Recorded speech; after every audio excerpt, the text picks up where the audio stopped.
Kali ini, gua mau sedikit membahas soal kamera mirrorless entry level full frame yang menurut gua paling worth it buat kalian yang baru mau coba kamera full frame. Kira-kira kenapa bisa gua klaim begitu? Kita bahas setelah intro dulu.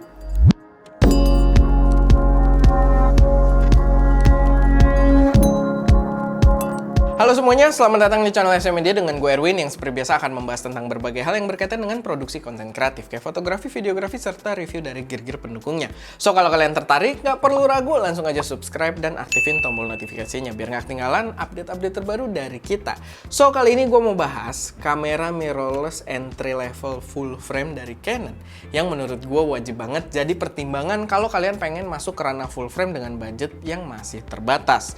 Yang gue bahas kali ini adalah Canon EOS RP yang ketika video ini dibuat dia dibanderol seharga 16 juta rupiah body only dan 19 juta rupiah untuk versi kitnya dengan lensa 24-105 STM-nya. Dan saat video ini dibuat ternyata bakal ada promo juga via blibli.com di mana harga kitnya itu jadi 17,5 juta aja. Deal yang cukup menarik. Linknya ada di deskripsi kalau kalian tertarik. Oke, sebenarnya gue udah bahas soal Canon EOS RP ini sebelumnya, dan kalau kalian mau pembahasan yang lebih komplit, kalian juga bisa mampir ke video reviewnya. Bisa klik di sebelah sana. Atau meluncur aja setelah kalian selesai nonton video ini. Nah, alasan gue untuk bahas Canon EOS RP lagi ini adalah karena masih banyak banget dari teman-teman audiens yang nanyain gue entah via DM atau kolom komentar di YouTube perihal kamera mirrorless full frame entry level terbaik. Yang pastinya itu mengacu pada harga yang paling murah dengan kualitas yang terbaik. Lalu dari kategori tersebut selalu muncul dua kamera yang selalu menjadi perdebatan, yaitu adalah Sony A72 dan juga Canon EOS RP ini. Karena memang si A72 ini dari dulu selalu menjadi opsi entry full frame yang banyak diminati, sedangkan Canon EOS RP sebagai kamera yang muncul lebih baru, dia sekarang menawarkan harga yang sangat bersaing dengan kualitas yang bisa gua bilang lebih baik dari A72. Perlu diingat dulu, gue pernah cobain kedua kamera ini, tapi gue memang tidak pernah pakai salah satunya untuk jadi gear utama ST Media. Jadi gue pernah review si Canon EOS RP, jadi gue pernah nyicipin otomatis buat kebutuhan reviewnya. Dan gue juga sempat nyicipin A72, karena dulu itu gue pernah produksi konten Computex di Taiwan, dan gue kesana sama temen YouTuber juga yang produksinya itu pakai A72. Dan jujur, gua bener-bener nggak suka dengan A72 saat itu. Pas gue coba di sana tuh kayak nggak nyaman aja gitu, dan teknologinya terasa belum mumpuni untuk kebutuhan gua. Padahal pas di sana itu gue juga pengguna Sony, cuman gue pakai A6400 waktu itu. So, dari pengalaman gue, kalau kalian mungkin baru belajar fotografi, videografi, emang mau kamera full frame tapi budgetnya terbatas, lalu jatuh pada dua pilihan ini yang mungkin bikin kalian dilema gitu ya.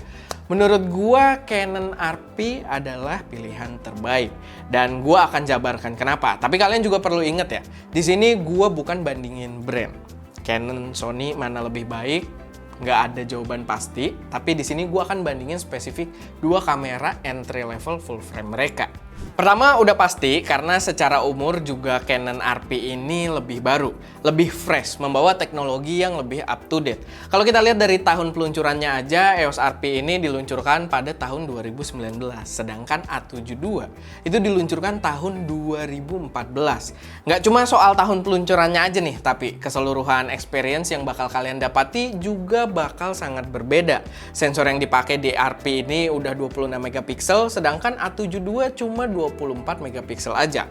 Mungkin megapiksel memang nggak seberapa ya, nggak begitu terasa juga perbedaan resolusinya. Cuman dengan teknologi yang lebih tinggi, kalian juga bakal dapat kualitas picture data yang lebih baik untuk diedit. Color reproduction yang Canon banget, warnanya akurat dan juga appealing, serta performa autofocus yang juga jauh lebih baik. Karena si Canon RP ini juga udah mengadaptasi teknologi dual pixel AF-nya Canon. Oh ya, berbicara soal warna juga jajaran A7 dan A72 itu adalah masa-masa orang komplain dengan color science dan skin tone-nya Sony yang akhirnya diimprove di A73-nya. Sedangkan Canon dari zaman DSLR dulu jarang banget dapat kritik soal color science-nya. Malah itu yang biasa didewa-dewakan oleh para fanboy-nya. Dan gue setuju sebenarnya karena Warna yang dihasilkan Canon dulu menurut gue itu udah terbilang cakep, karena dulu gue juga pakai 550D. Lalu experience saat pengoperasian juga sangat-sangat berbeda, dimana di EOS RP ini kalian udah dimanjakan dengan layar LCD yang cakep, punya mekanisme vari-angle, kualitas gambar yang sangat baik buat preview-preview gambar yang kalian ambil, dan udah full touchscreen juga dengan performa touchnya yang udah sangat responsif. Ini adalah poin besar untuk si RP, terutama buat kalian yang mungkin baru banget mempelajari pengoperasian kamera. Mengingat entry level ini kemungkinan banyak user yang baru belajar juga. Ini akan sangat mempermudah kalian dalam proses fotografi maupun videografi. Gua selalu appreciate bagaimana Canon bisa membuat user experience-nya sebaik mungkin, bahkan untuk kamera entry levelnya kayak gini. Untuk pilihan lensa, memang RF system ini bukan yang paling komplit, tapi sekarang jajarannya semakin banyak dan terus bertambah.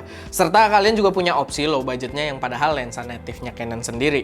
Gua sebelumnya sempat bahas lumayan komplit juga 4 lensa murah untuk sistem RF yang kalian bisa cek juga video reviewnya, karena mungkin bisa jadi pelengkap buat EOS RP ini. Mungkin sekarang kita lihat dulu aja beberapa foto yang diambil pakai Canon EOS RP ini. Pastiin kalian nonton dalam resolusi tinggi.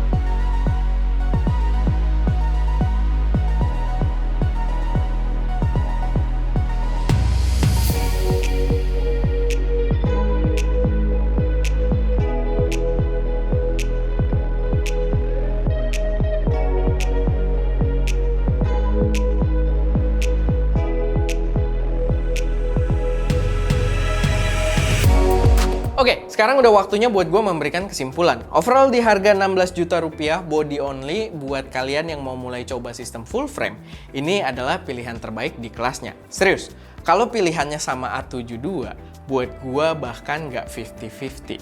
Antara mereka, gue jelas pilih EOS RP 100%. Karena ya udah jelas, teknologinya lebih baru, lebih mumpuni, dan experience yang diberikan juga jauh lebih baik. Oke, paling segitu aja buat video kali ini. Semoga berguna buat kalian dan bisa jadi referensi buat teman-teman semua. Kalau ada koreksi, saran, atau pertanyaan, silahkan taruh aja semuanya di kolom komentar. Dan kalau kalian juga punya pendapat berbeda, silahkan taruh juga di kolom komentar. Oke, itu aja. Gue Erwin, di belakang kamera ada Ska, dan jangan lupa untuk berkarya.